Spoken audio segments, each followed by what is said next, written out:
Okay, let's go for a drive. And it's my first time experiencing with this 360 camera from Insta360 1R. Alright, so I do not know how the footage will turn out. Let's hope it'll be good. And if I look too fat, I'm sorry, because it's near to my face, and it's gonna rain. So, first off, how does it feel? It feels all out SUV. You know, some cars don't feel so SUV-ish. This one feels like an SUV, like how an SUV is supposed to be. And it's not a small car. Still couldn't get used to. Hello. Okay, thank you. Nanti masuk lagi ya. Okay, thank you.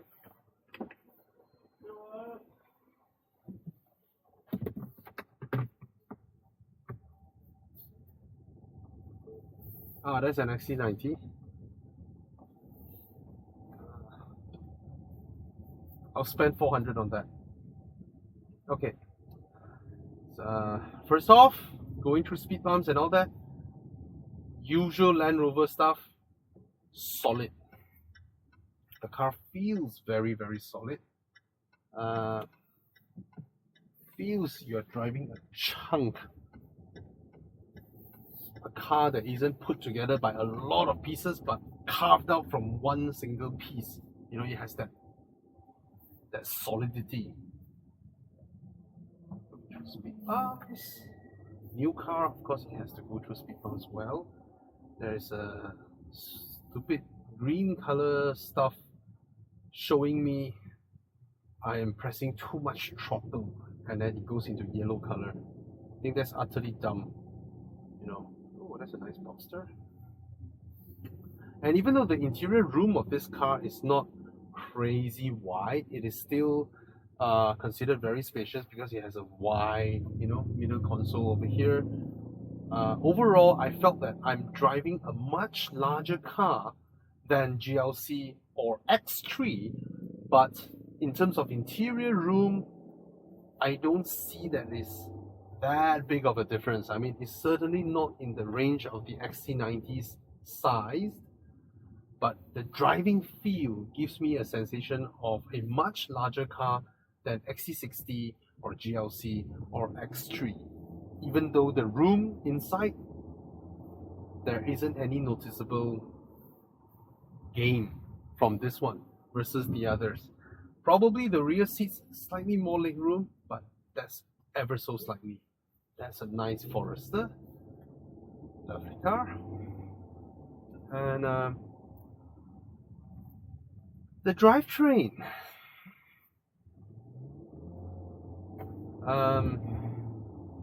It cannot even be compared to the GLC, be it 200 or 250 or 300 or BMW X3, X4 or the Volvo XC60 T5, you know, in terms of delivery smoothness. It has that serious lag when it's on and off throttle, reminiscent to the early days when Mercedes-Benz introduced turbocharged engines into their cars, or when BMW introduced turbocharged engines into their 3 Series and all that. That hesitation and weight is there every single time you lift or you reapply throttle. In fact, my BMW 6 Series has this. Of course, when I went to DNA tuning, Mike Yap helped me program a slightly smoother one, but it's still there. It is still there, you know. So every time you come to a break, going through a speed bump, after the speed bump, you reapply the throttle, and then you have that little weight and all that, you know. X50 does this way better than this. All right, beats this. You know, when we brought back the E-Pace, I asked my wife to go and experience the car. She came back with that face. She's like, oh, because of the drivetrain. And then the next day we have the X50, and she was like, wow, this car is so damn nice to drive. So my wife has driven a lot more cars than probably you guys do, right? Because of the nature of my job. And I trust her judgment as well because she's quite an okay driver too. And every single time when she say that this car drives well, most of the time it drives well. If she say it's weird or it's not smooth and all that, she can't exactly put it to words. What was it? She can only tell me good or bad. And most of the time when she say it wasn't that good, then it wasn't that good. Yeah. So so far this one feels a lot more premium than the E-Pace. Both cost 400,000. In fact, the E-Pace is 400k. It's a joke, huh? That's a joke. That's this one at least it justifies with the size, and being a 5+2. And now I'm sitting here, I don't feel I'm that much smaller from an X5. It almost feels. I mean, from exterior, it almost feels like we're driving cars of the same size, I would say. And but in terms of drivetrain smoothness, no, it's not there. And in terms of comfort, the seats are extremely comfortable. I can feel there's like a curve for my back to go in, and then there's the wing that supports the wing of my shoulder, and that feels really, really well. That's really good. That's a good feeling. I like it. Seats are great, but the leather grade of the seats, these leather, I seriously think these are like synthetic leathers. They don't feel like real leather. They feel like synthetic leather. So it feels like the grade that you get with a Japanese car. When you get like a Nissan X-Trail, Honda CR-V, that kind of leather. Yeah, it's that great. It's great. I mean, GRADE, not great. Yeah. Those are some really bad roads. I would say it's ironed out, but given that this is a monocoque, and given the fact that I've driven the old Discovery, not the Sport, but the Discovery, and that one completely irons out all these road impurities, all right? But the overall look and feel, design, interior, exterior of the car compared to the one that I reviewed about a year or year plus ago that I highly not recommended, that Discovery Sport, I think this one is a vast improvement in terms of exterior design, interior design, the few things that I pointed out just now. The silly decision to not have the standard family infotainment system in this car is a silly mistake. It won't cost Land Rover a lot more, but it was done for positioning purposes. And when you're that small, there's no point to position. Your only position is live or die, And if you try to play all this thing within your own small little brand, how many cars you sell, Land Rover? I mean globally, 500,000, right?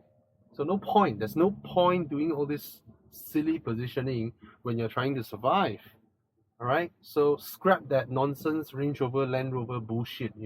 Just do your best and give consumers a car that you think you can beat the X3 and GLC and get a lot of success.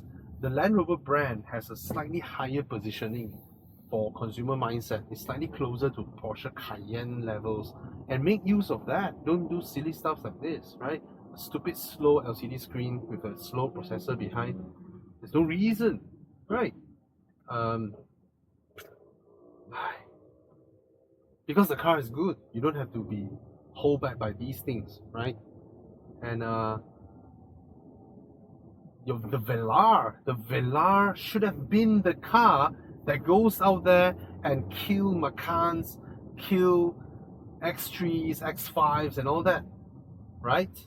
But yet, because it looks good, it is penalized with a higher price tag for what it is. Even though people buy it, but it could have been the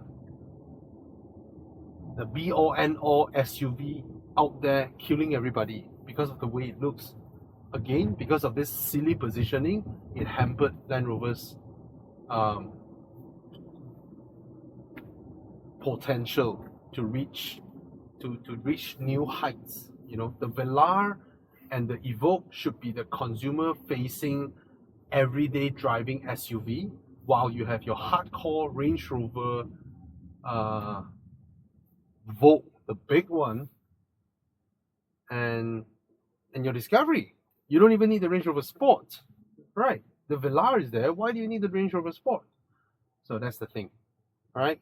So in terms of the way it drives, if I see this as an all-out, super-duper, hardcore capable SUV of Land Rovers of yore, or the promise of Discovery, then this car drives all right on the road.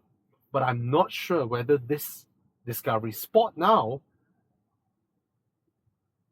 has any of their qualities, because it seems to me that even the terrain control dial has been removed.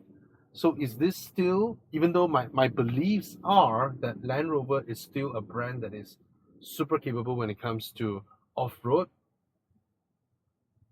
then if that part of the image is removed out of the equation, and if this is meant for a city driving SUV, then it doesn't even drive as good as an X50 or X70, which those cars drive really, really well, and they're smooth. You know, everyday users want a smooth drivetrain, transmission that is smooth. You know, just drive. You don't feel like you need power. You don't feel like the power is somewhere that it hasn't arrived yet.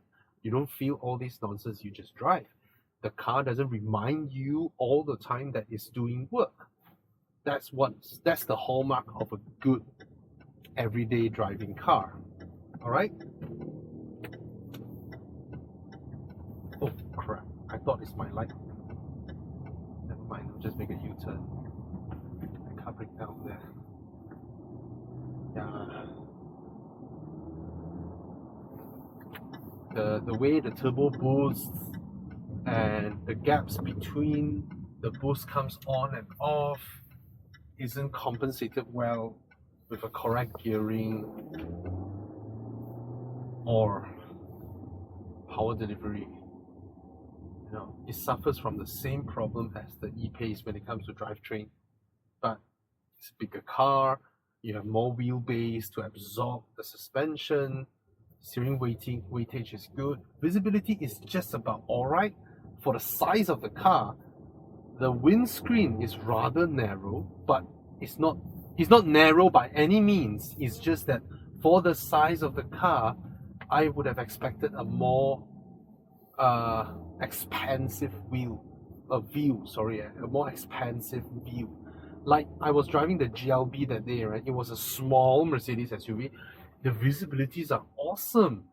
You know, I can feel, I can see everything, but of course this car is huge. It's a lot bigger. Oh, that's a nice M6. Oh, beautiful. Damn. Anyone who has a car with that design is just tasteful. Oh, that's the ugly Ford. My God, that's the worst car launch in the past 10 years. Ford EcoSport or something, right? It has to be one of the ugliest car in the world. Anyway, yeah, that's how this car drives. Now, should you buy it? Let's activate the left brain. No. If you activate the left brain, solely the left brain, no, because the XC90 is the same price, and the XC90 is like a shit ton better. Even the T5 with the non-hybridized powertrain is way smoother than this. Has a beautiful interior, beautiful exterior, but at the end of the day, those cars are everywhere. The XC90 is everywhere. Now you can go to a parking lot looking for your white XC90 and you walked to the wrong white color XC90 because they are everywhere now, just like the X5s. This guy is different. You know, there is some sort of a personality there because you are unique. But wrong decisions are unique as well sometimes. All right, so Cepat saja, nanti ada orang ambil. Thank you. And this tradition of putting the window controls on the door card, sometimes engineers, right? I mean, okay, older Land Rovers, you sit differently. You sit really high up, right? And your arm rests on top of the window line, which is a lot lower. The window line of older Land Rovers are almost the armrest, the height of the armrest. And that's why they put the window controls over there. But these new cars, they all let you sit like you're in a normal passenger car. You shouldn't put the window controls high up here. It doesn't make sense. And behind me is my neighbor's new AMG GT 463. He bought two cars at the same time, the AMG GT 463 and an Aston Martin Vantage, and he sold off his S-Class Coupe.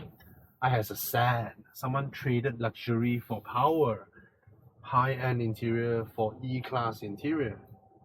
Anyway, that car really looks menacing, and it's so menacing because it's so rare, right? That car should have been the CLS, but the CLS is now a lame duck, a lame car. Why do I come up here? I don't have parking. Anyway, I'll just park here. All right. This is also a good test of the maneuverability of this car in a parking lot. Yep, that's the Vantage of the same owner. I hope you see it because you guys are in the 360 camera. And there's a Jaguar with proper interior build quality. And then the new ones, I don't know what happened. XC40. An XC40 has better interior build than this car. Even though this one is not bad, but the XC40 is also slightly better. So overall, it's okay. It's okay. You're not making a super good deal buying this. And this car, to be honest, is not 700, 800,000. That's what most people would think of a big Land Rover, right? When they see a big Land Rover, they'll be thinking you spend 600,000-700,000 ringgit for it.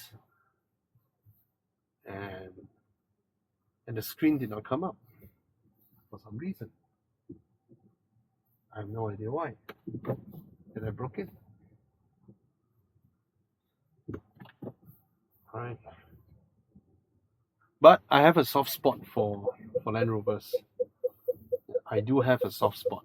I just like them. Crap.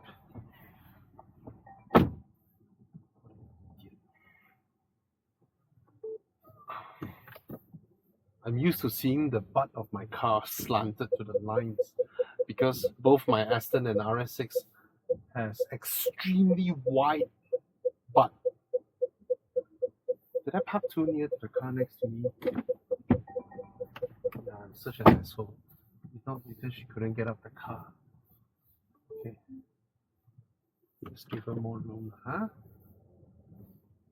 Park right inside my line and give the car next to me a lot more room for her to ingress and egress.